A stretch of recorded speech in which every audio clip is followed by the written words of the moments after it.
আসসালামু আলাইকুম আপু, আমার নাম নুসাইবা। এটি একটি সত্য ঘটনা। ঘটনাটি ঘটেছে আমার নানুর সাথে।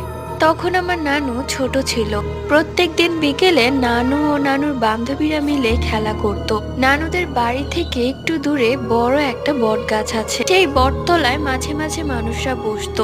নানু ও তার বান্ধবীরা ঠিক করলো সেই বট গাছের নিচে বসে পুতুল খেলবে। তো কথা মতো বিকেল বেলা সব জিনিসপত্র নিয়ে তারা সেই বটতলায় চলে গেলেন।